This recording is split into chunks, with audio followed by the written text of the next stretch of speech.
The dust cloud rose from the horizon, like a prayer answered too late, and Sarah Chen pressed her face against the cracked window of the Greyhound bus, watching the last of her old life disappear behind Colorado's rolling hills. In the reflection, she caught sight of her hands, once soft and manicured, now deliberately roughened with sandpaper and stained with coffee grounds. The engagement ring from Preston Whitmore III lay buried somewhere in a Manhattan safety deposit box, along with everything else that had made her, Sarah Chen, heiress to the Goldstone mining fortune. Now she was just Sarah, and the worn duffel bag at her feet contained everything she owned in this new existence. The bus lurched to a stop in Millfield, population 847 according to the faded sign, and Sarah stepped onto cracked asphalt that radiated heat even in the late afternoon. The town stretched before her like something from a postcard that had been left too long in the sun: weathered storefronts, pickup trucks with more rust than paint, and mountains that seemed to hold secrets in their shadows. She had chosen this place precisely because it was nowhere, because no one would think to look for a mining heiress in a town where the last mine had closed 15 years ago. If you're watching this story unfold and feeling that pull of curiosity about what happens next, hit that subscribe button right now. I want to know where in the world you're experiencing this journey with us. Drop a comment telling me your location and smash that hype button, because this tale is about to take turns you won't see coming. And honestly, you'd be missing out if you didn't join our community of story lovers right here, right now. The Broken Spur. Dinah squatted at the end of Main Street like a faithful dog that had been waiting too long for its owner to return. Sarah pushed through the screen door, and the bell above announced her arrival with a sound that seemed to echo longer than physics should allow. The interior smelled of coffee that had been brewing since dawn, and dreams that had been deferred even longer. Behind the counter, a woman with silver hair and knowing eyes looked up from wiping glasses that were already clean. "You'd be the girl who called about the waitress job," the woman said, and it wasn't a question. "I'm Dolores. You look like you've been traveling a while." Sarah nodded, not trusting her voice to maintain the slight accent she had been practicing.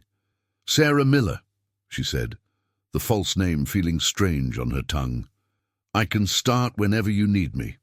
Dolores studied her with the kind of attention that made Sarah wonder if her disguise was as convincing as she had hoped.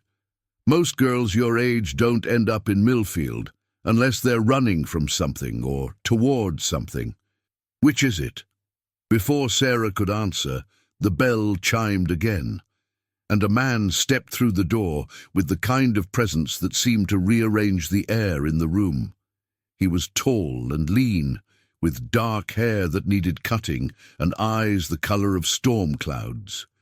His jeans were faded from honest work rather than fashion, and his boots carried the dust of a dozen different trails. When he removed his hat, Sarah noticed the way his hair caught the light from the window, and something in her chest shifted without her permission. "Afternoon, Dolores," he said, his voice carrying the hint of gravel that spoke of early mornings and late nights. "The usual, if you don't mind." "Jake Morrison, meet Sarah Miller," Dolores said with the efficiency of someone who had been introducing strangers for 40 years. "She's going to be helping out around here." Jake's eyes met Sarah's, and for a moment that stretched longer than it should have, neither of them spoke. Sarah felt heat rise in her cheeks and cursed silently. She had faced down boardrooms full of hostile investors without flinching, but this cowboy with his quiet intensity was making her forget how to breathe properly. "Welcome to Millfield," Jake said finally, extending a hand that was calloused from real work. When Sarah shook it, she felt the strength in his fingers and the warmth of his skin, and she had to resist the urge to hold on longer than propriety allowed. "Thank you," she managed, proud that her voice remained steady. "It seems like a nice place." Jake's smile was slow and genuine, transforming his serious features into something that made Sarah's pulse quicken. "It grows on you," he said. like a good horse that takes time to trust. Dolores set a cup of coffee in front of Jake and slid a piece of apple pie beside it. "Jake here runs cattle on the old Henderson place," she explained to Sarah. "Been trying to make a go of it since he came back from the service." Sarah watched Jake's hands as he wrapped them around the coffee cup, noting the careful way he held the delicate porcelain, as if he was afraid his strength might break something precious. There was a gentleness in the gesture that contrasted with the obvious power in his shoulders and the weathered look of someone who had seen more of the world than this small town could contain. "What brings you to our little corner of nowhere?" Jake asked, and Sarah felt the weight of his attention like sunlight through a magnifying glass. She had rehearsed this answer 100 times during the bus ride, but under his steady gaze, the practiced words seemed to crumble. "I needed a change," she said, which was true enough. "Sometimes you have to leave everything behind to figure out who you really are." Jake nodded as if he understood something about leaving things behind. "This is good country for starting over," he said. "The land doesn't care about your past, only what you're willing to give it today." Sarah felt something twist in her stomach at his words, a combination of guilt and longing that she couldn't quite name. Here was a man who clearly valued honesty and hard work, and she was lying to him with every breath. But the way he looked at her, as if she was someone worth knowing, made her want to be the person he thought she was. "Sarah, why don't you start tomorrow morning?" Dolores said, breaking the spell that seemed to have settled over the small diner. 6 o'clock sharp. We get the breakfast crowd early around here." "I'll be here," Sarah promised, though she wondered if she had ever been awake at 6 in the morning for anything other than a red-eye flight to a board meeting. Jake finished his coffee and stood, placing exact change on the counter with the precision of someone who counted every dollar. "Maybe I'll see you around," he said to Sarah, and the possibility in his voice made her chest tighten with something she couldn't identify. After he left, Dolores continued wiping the same glass, but her eyes were fixed on Sarah with uncomfortable intensity. "That boy's been hurt before," she said quietly, "by someone who wasn't what she seemed to be. You'd do well to remember that." Sarah felt the words like a physical blow, but she managed to nod. "I'll remember," she said, though she wasn't sure if it was a promise or a warning to herself. The next morning arrived with the kind of darkness that made Sarah question every decision that had led her to this moment. She had spent the night in the town's only motel, a place that had seen better decades, lying awake and staring at water stains on the ceiling that looked like maps to places she would never go. Her hands, despite the artificial roughening, still felt too soft for the work ahead, and she had practiced carrying heavy plates until her arms ached. The diner was already alive with the sounds of preparation when she arrived. Dolores moved through the kitchen with the efficiency of long practice, and the smell of bacon and fresh coffee created an atmosphere of comfort that Sarah had never experienced in all her years of 5-star restaurants and catered events. "Coffee's in the pot, aprons are in the drawer," Dolores said without looking up from the grill. "First rule is simple. Treat every customer like they're the most important person in the world, because in a town this size, they might be the only customer you see all day." Sarah tied the apron around her waist, noting how the simple cotton felt different from the designer clothes she was accustomed to. There was something honest about the uniform, something that demanded authenticity in a way that her previous life had never required. The morning rush, such as it was, consisted of ranchers and shop owners who had been coming to the Broken Spur for years. They ordered the same things, sat in the same booths, and spoke in the shorthand of people who had known each other since childhood.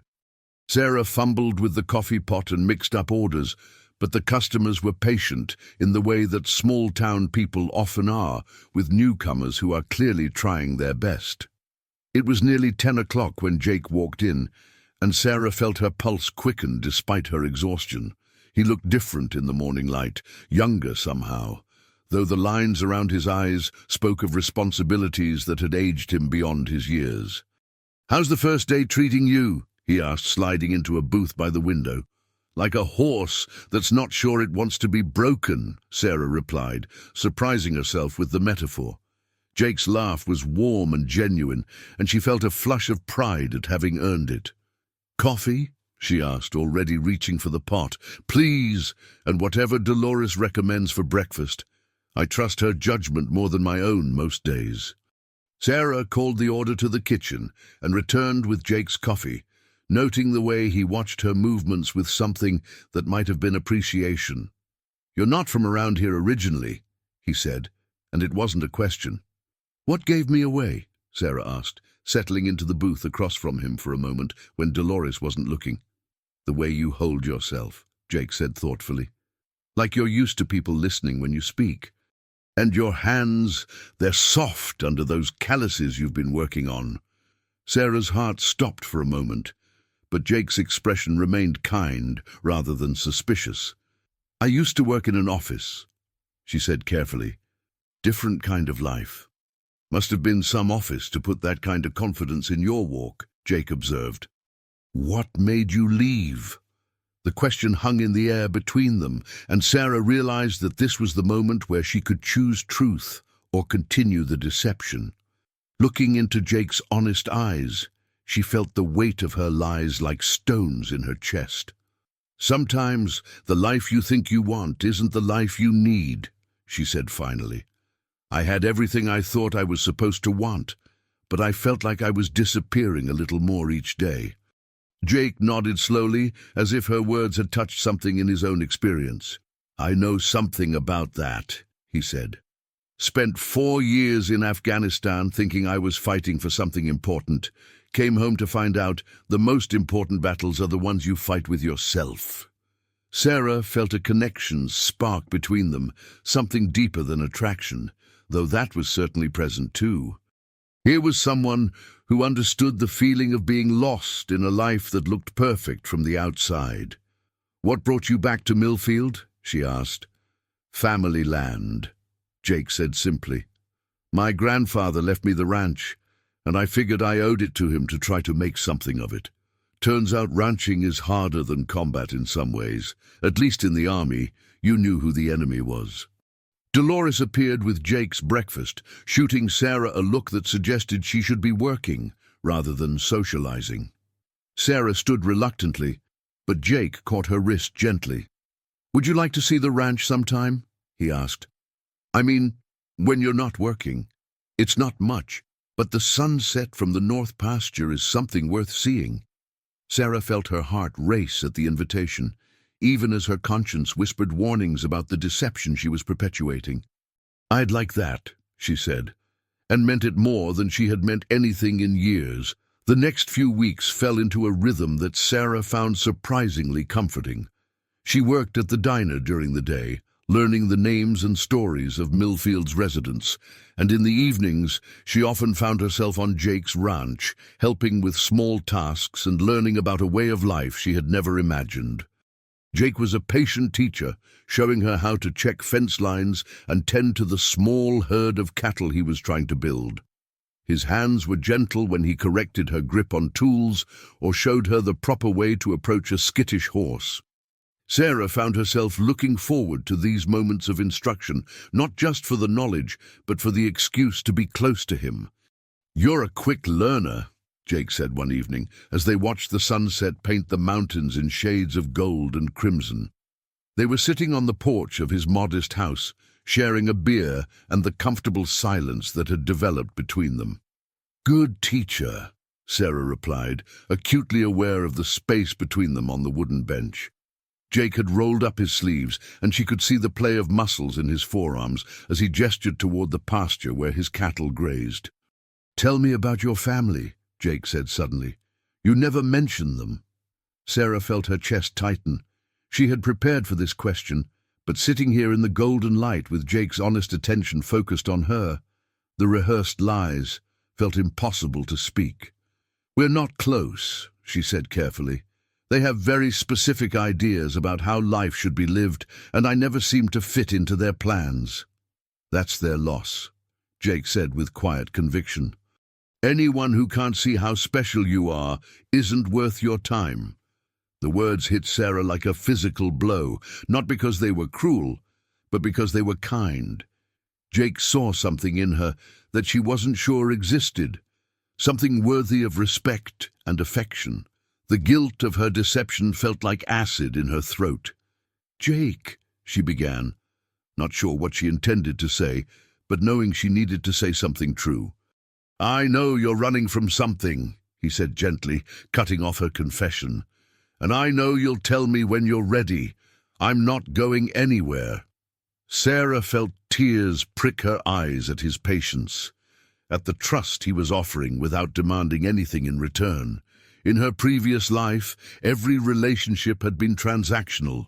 Every kindness had come with expectations attached. Jake's unconditional acceptance was foreign and terrifying and wonderful. "What if what I'm running from changes how you see me?" she asked, her voice barely above a whisper. Jake turned to face her fully, his storm-grey eyes serious. "Sarah, I've seen enough of the world to know that people are more than their worst moments. Whatever you're carrying, it doesn't change who you are right now, sitting here with me." Sarah wanted to believe him, wanted to trust that the connection between them was strong enough to survive the truth. But the voice in her head that sounded like her father reminded her that Jake Morrison was a proud man who valued honesty above all else. How could he forgive her for building their entire relationship on a lie? That night, Sarah lay in her motel room staring at the ceiling and wrestling with a decision that felt like it might tear her in half. She could continue the deception, build a life with Jake based on the person she was pretending to be. Or she could tell him the truth and risk losing the first real happiness she had ever known. Her phone, which she had kept turned off for weeks, buzzed with a text message. Against her better judgment, she turned it on and saw 17 missed calls from her father's assistant and a message that made her blood run cold. "Sarah, your father is in the hospital. Heart attack. Please come home.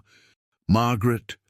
Sarah stared at the message until the words blurred, her carefully constructed new life suddenly feeling as fragile as spun glass. She thought of her father, demanding and controlling, but still the only family she had. She thought of Jake, probably lying in his own bed a few miles away, trusting her to be someone she wasn't. She thought of Dolores and the customers at the diner who had welcomed her without question. The next morning, Sarah called in sick to work for the first time since she had arrived in Millfield. Instead of going to the diner, she drove her rented car to the nearest town with a hospital and sat in the parking lot, staring at her phone and trying to decide what kind of person she wanted to be. When Jake appeared beside her car window, she nearly jumped out of her skin. He was wearing his work clothes and a concerned expression that made her chest ache with guilt. "Dolores said you were sick," he said when she rolled down the window. "Thought you might need some company." "How did you find me?" Sarah asked, though she was grateful for his presence even as it complicated everything. "Small town," Jake said with a slight smile. "Mrs. Henderson saw you drive through, and the gas station attendant mentioned a girl who looked upset asking for directions to the hospital." "Are you all right?" Sarah looked at Jake's worried face and felt something break open inside her chest. "My father is in the hospital," she said, the first completely true thing she had told him since they met. "In New York. He had a heart attack." Jake's expression immediately shifted to sympathy. "Sarah, you should go to him. Family is family, even when it's complicated." "It's not that simple," Sarah said, tears starting to fall despite her efforts to hold them back. "Jake, there are things about me that you don't know. Things that would change how you feel about me." Jake opened the car door and gently pulled her out, wrapping his arms around her in a way that made her feel safe and terrified at the same time. "Whatever it is, we'll figure it out," he said into her hair. "But right now, your father needs you." Sarah pulled back to look at him, memorizing the planes of his face and the way the morning light caught in his eyes. "What if I go and can't come back?" "Then I'll wait," Jake said simply. "And if you can't come back, I'll find a way to come to you." The certainty in his voice nearly undid her completely. Here was a man offering her everything she had never known she wanted, and she was about to walk away from it to return to a life that had never truly been hers. "Jake, she started, but he silenced her with a kiss that tasted like promises and goodbye. When they broke apart, Sarah felt like she was drowning in the space between who she was and who she wanted to be. "Go," Jake said gently. "Take care of your family. I'll be here when you get back." Sarah nodded, not trusting her voice, and got back in the car. As she drove away, she watched Jake in her rearview mirror until he disappeared, and she wondered if she would ever see him again. The flight to New York felt like traveling backward through time. With each mile that passed beneath the plane, Sarah felt herself transforming back into the person she had tried so hard to leave behind. By the time she walked through the doors of Mount Sinai Hospital, she was Sarah Chen again, heiress and daughter, wearing clothes that cost more than most people in Millfield made in a month. Her father looked smaller in the hospital bed than she remembered, his usually commanding presence diminished by machines and monitors. When he saw her, his eyes filled with relief and something that might have been love. "Sarah," he said, his voice weaker than she had ever heard it. "I was afraid you wouldn't come." "Of course I came," Sarah said, taking his hand and noting how fragile it felt. "You're my father." "I know I haven't been the father you deserved," he said, and the admission shocked her more than his illness had. "I was so focused on building something to leave you that I forgot to actually be present for you." Sarah felt tears threaten again, but for different reasons this time. "Dad, don't. You need to focus on getting better. The doctors say I'll recover, but it's going to take time, and changes. I can't keep running the company the way I have been." He squeezed her hand with more strength than she expected. "I need you, Sarah. I need you to come home and help me transition the business. There's no one else I trust." Sarah felt the walls of her old life closing in around her, but she also heard the genuine need in her father's voice. "Dad, there are things we need to talk about. Things about what I want for my life." "I know," he said, surprising her again. "Margaret told me about the engagement ring in the safety deposit box, about how you disappeared without a word. I should have seen that you were unhappy." "I wasn't unhappy," Sarah said slowly. "I was disappearing.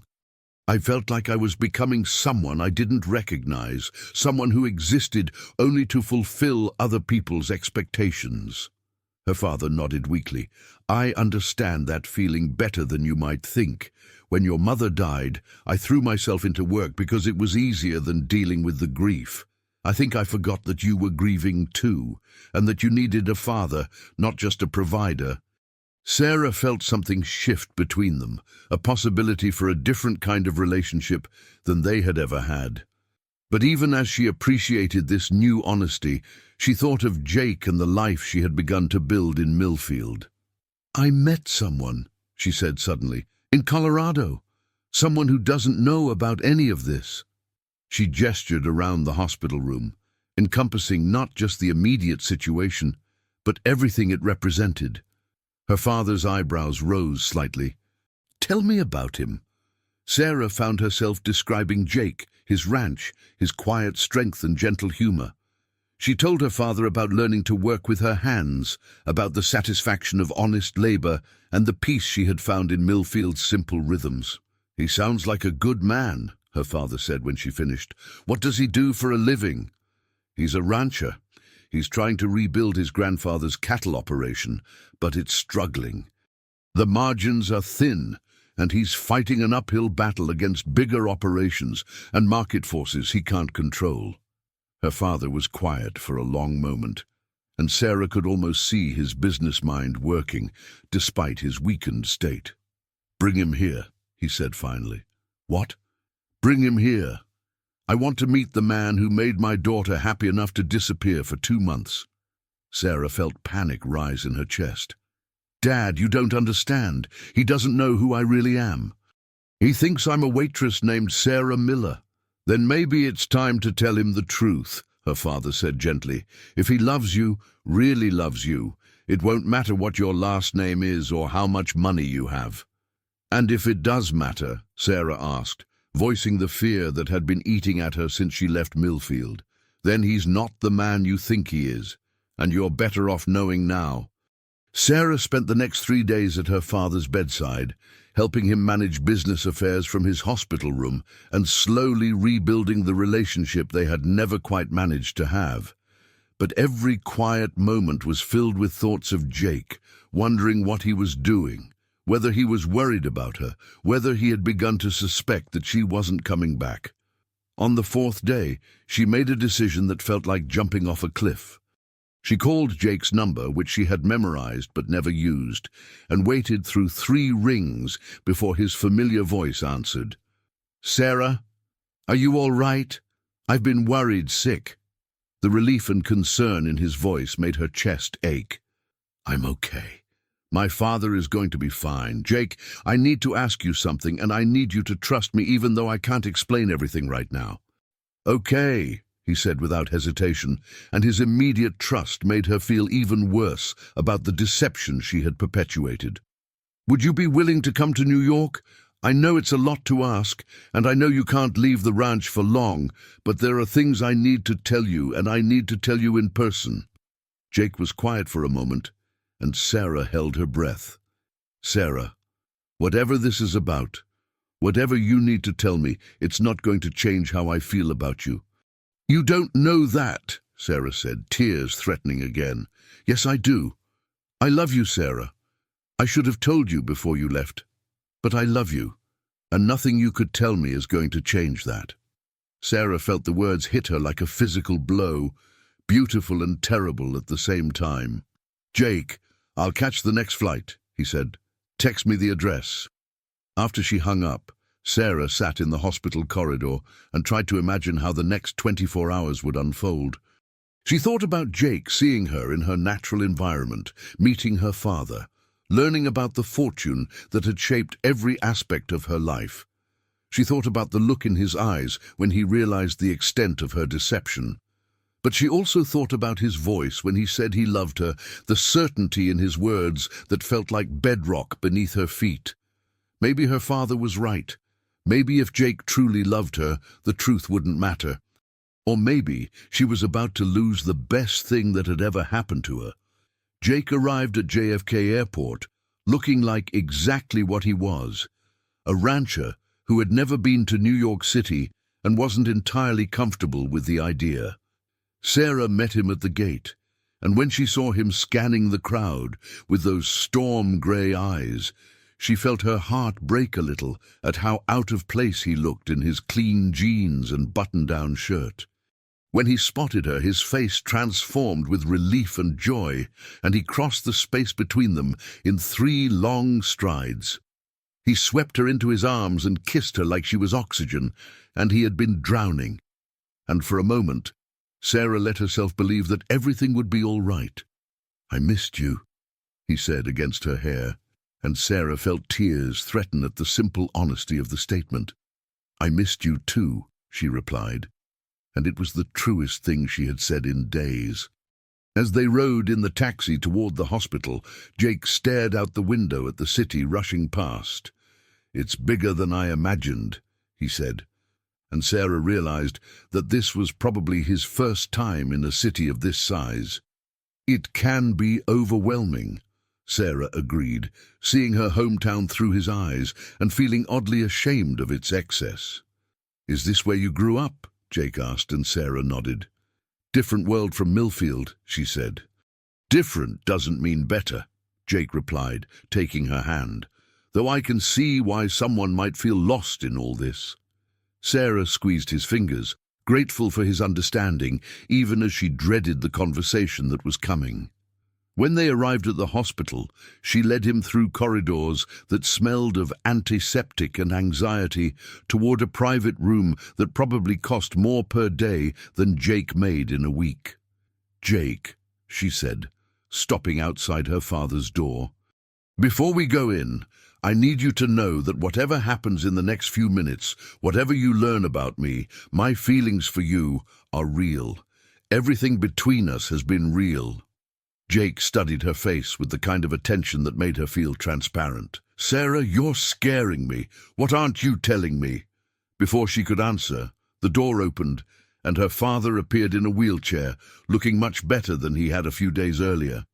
He was wearing a suit despite being in the hospital, and Sarah realized how the picture must look to Jake. The private room, the expensive clothes, the obvious wealth that surrounded them. "You must be Jake," her father said, extending his hand. "I'm Richard Chen."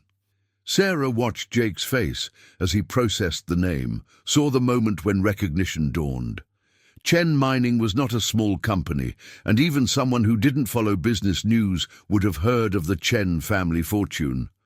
"Sarah Chen," Jake said slowly, looking at her with an expression she couldn't read. "Not Sarah Miller." "Jake, let me explain," Sarah began, but he held up a hand to stop her. "How much?" he asked quietly. "What? How much is your family worth? Ballpark figure." Sarah's father answered when she couldn't.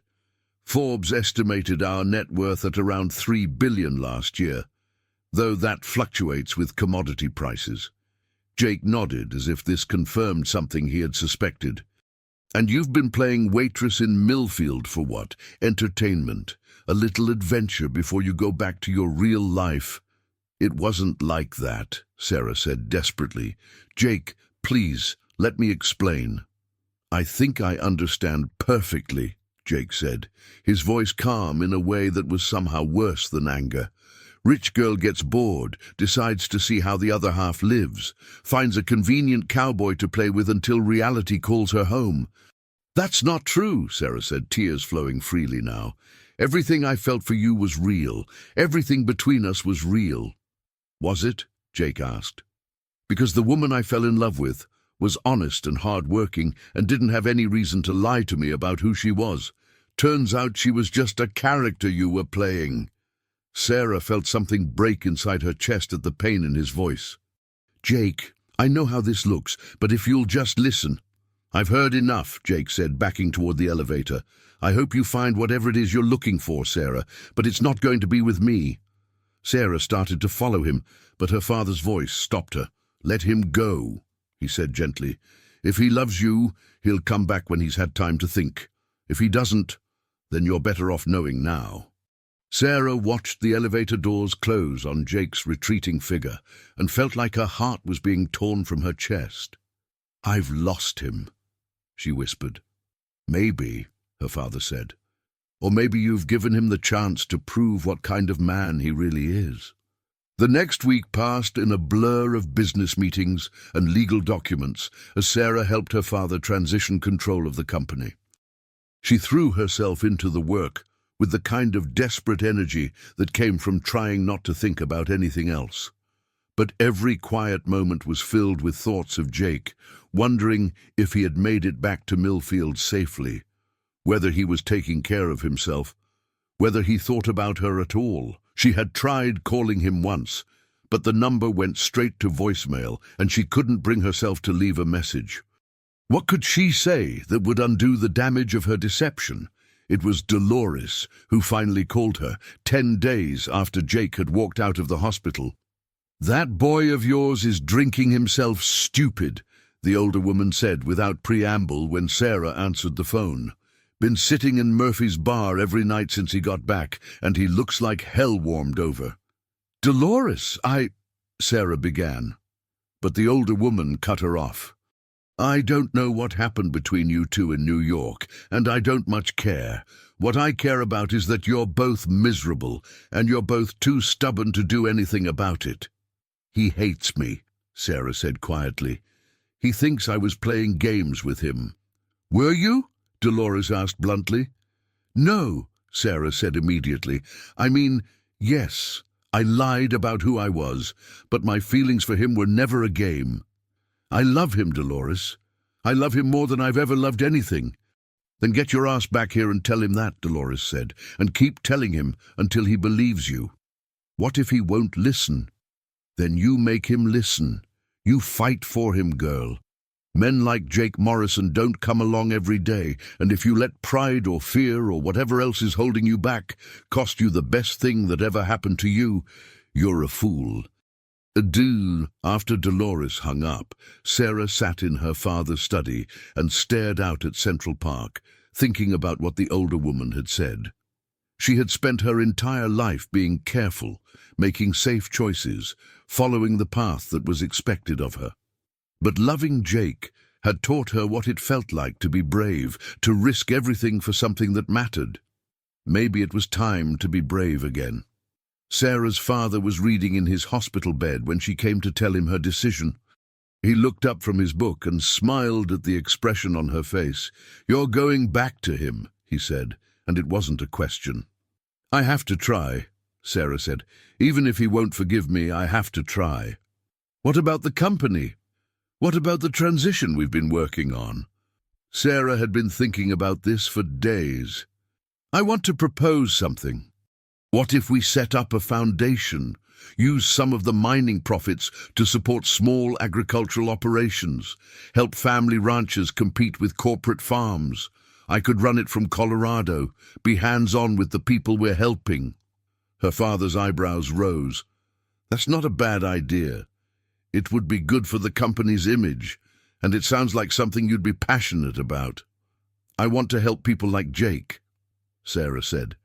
"People who are working hard and playing by the rules, but still struggling because the system is stacked against them. And if this rancher of yours doesn't forgive you, what then?" Sarah felt her chest tighten at the possibility, but she forced herself to consider it. "Then I'll still run the foundation. I'll still try to make a difference. But I'll do it with a broken heart." Her father reached for her hand. "For what it's worth, I think you're doing the right thing. Your mother would be proud of the woman you've become." Sarah felt tears threaten at the mention of her mother, who had died when Sarah was too young to really know her. "Do you think she would have liked Jake?" "I think she would have loved anyone who made you happy," her father said. "And from what you've told me about him, I think she would have liked him very much." The flight back to Colorado felt longer than the one to New York, every minute stretching like an hour as Sarah rehearsed what she would say to Jake. She had written and rewritten a dozen speeches, but none of them seemed adequate to bridge the gap her deception had created.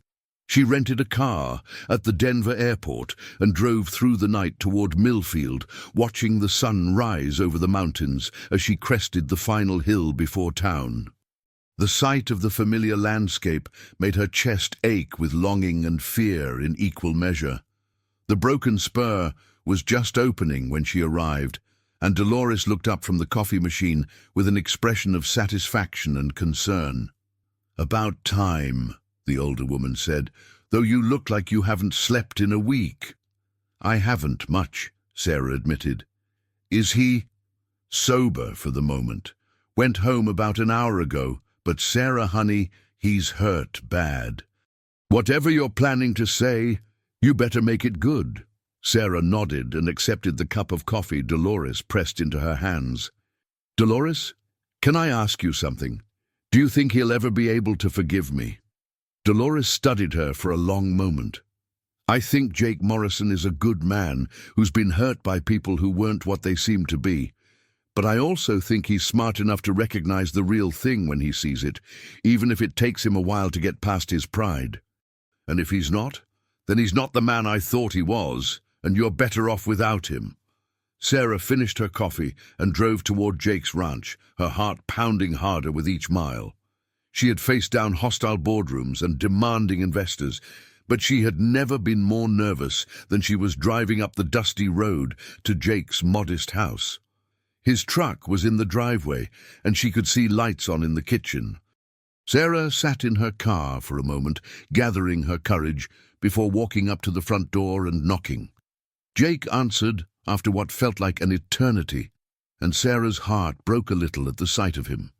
He looked exactly as Dolores had described, like hell warmed over. His hair was unkempt, his clothes wrinkled, and there were dark circles under his eyes that spoke of too little sleep and too much alcohol.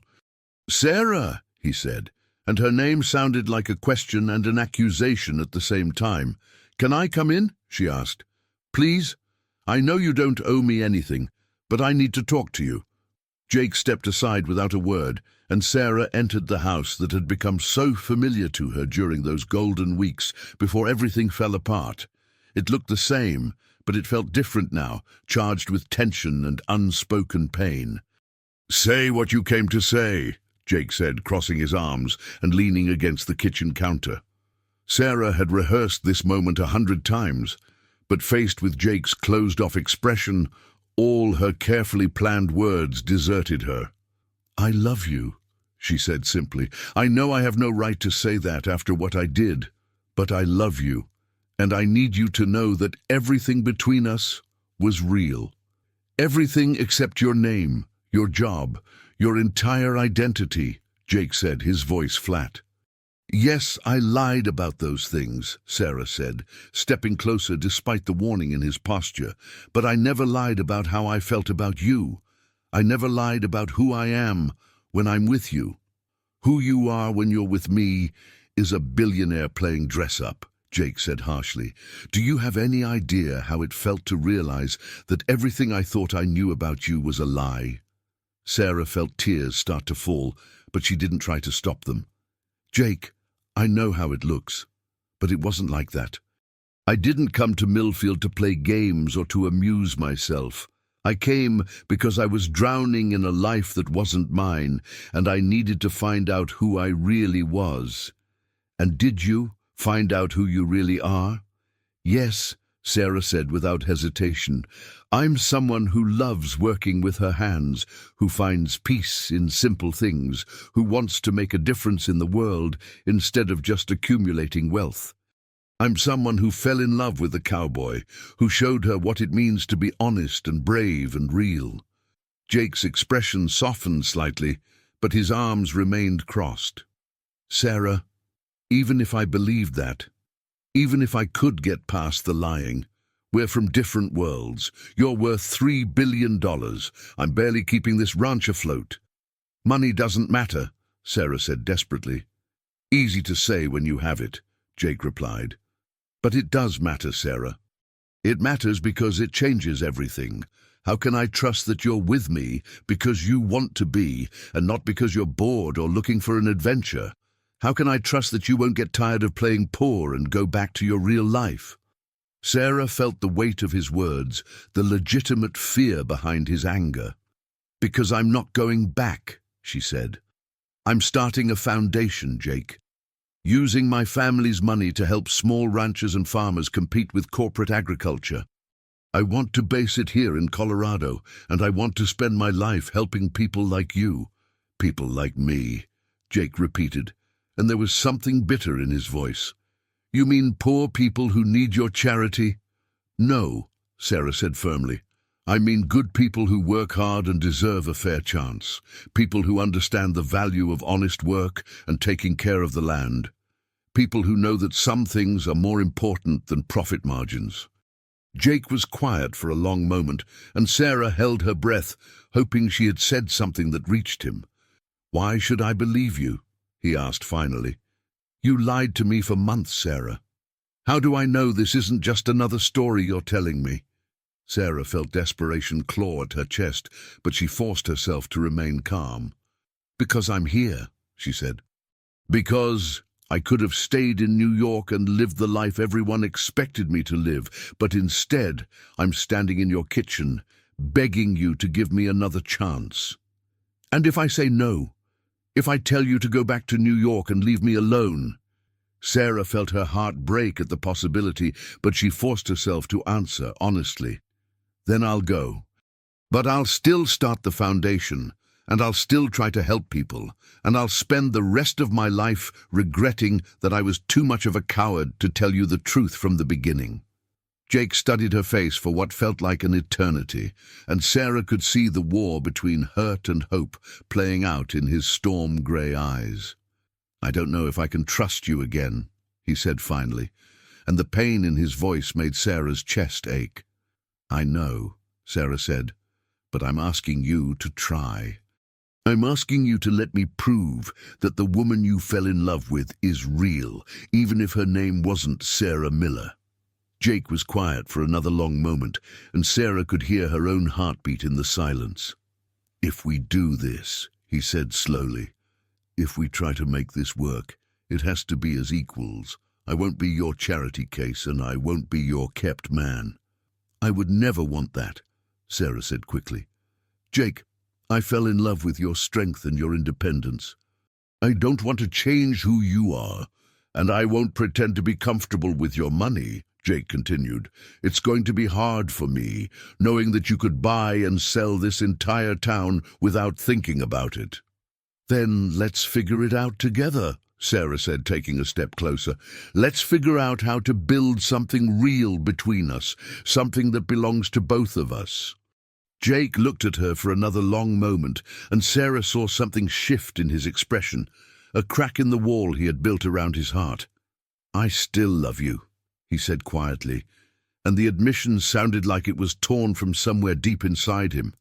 "God help me, I still love you, and I hate myself for it." "Don't hate yourself for loving me," Sarah said, reaching for his hands. "Love me for who I really am, all of it, the good and the bad and the complicated." Jake let her take his hands, and Sarah felt hope bloom in her chest at the contact. "This isn't going to be easy," he said. "Nothing worth having ever is," Sarah replied. "But Jake, I promise you, I will spend every day for the rest of my life proving that you can trust me. I will never lie to you again, about anything." Jake pulled her closer, and Sarah felt her heart race as he cupped her face in his calloused hands.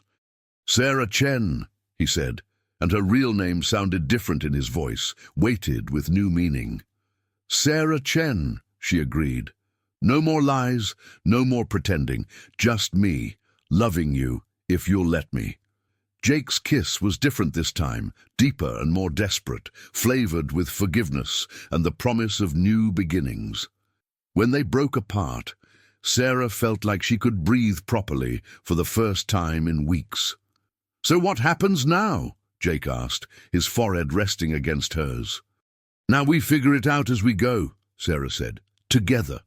6 months later, Sarah stood in the same spot where she had first kissed Jake, watching the sunset paint the mountains in shades of gold and crimson. The foundation was officially launched, with offices in Denver and a satellite location in Millfield.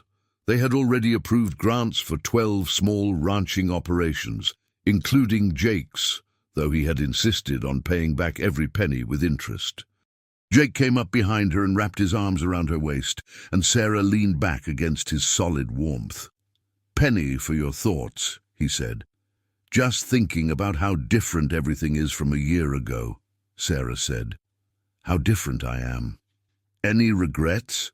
Jake asked, and Sarah could hear the lingering insecurity in his voice, the fear that she might still decide this life wasn't enough for her. "Only one," Sarah said, turning in his arms to face him. "I regret not telling you the truth from the beginning. I regret all the time we lost because I was too scared to trust you with who I really was." Jake's smile was slow and warm, the expression that had first made her fall in love with him. "We found our way back to each other," he said. "That's what matters." "We did," Sarah agreed, thinking about the long conversations they had shared, the careful rebuilding of trust, the gradual blending of their two very different worlds. It hadn't been easy, but it had been worth every difficult moment. "Sarah," Jake said, his voice suddenly serious, "there's something I want to ask you." Sarah felt her heart skip as Jake dropped to one knee, pulling a simple ring from his pocket. It wasn't the enormous diamond Preston had given her, but it was perfect, a single stone set in a band that looked like it had been crafted by hand. "I know we've only been back together for 6 months," Jake said, "and I know we still have things to figure out, but I also know that I want to spend the rest of my life figuring them out with you. Sarah Chen, will you marry me?" Sarah felt tears of joy stream down her face as she looked at the man who had taught her what it meant to be truly known and loved. "Yes," she said, dropping to her knees so she could kiss him properly. Yes, absolutely, yes. Day, as Jake slipped the ring onto her finger, Sarah thought about the journey that had brought them to this moment. The lies and the truth, the fear and the courage, the breaking and the healing. She thought about the foundation they were building together, both literally and figuratively, and the life they would create in this place that had taught her who she really was. When you find yourself at a crossroads between who you've been and who you want to become, remember that the bravest thing you can do is choose authenticity over safety, love over fear, and truth over convenience. Sometimes the person you're meant to be is waiting for you in the last place you'd think to look, in the arms of someone who sees your worth, not in what you have, but in who you are when everything else is stripped away. This story is a work of fiction, and any resemblance to real persons or events is purely coincidental.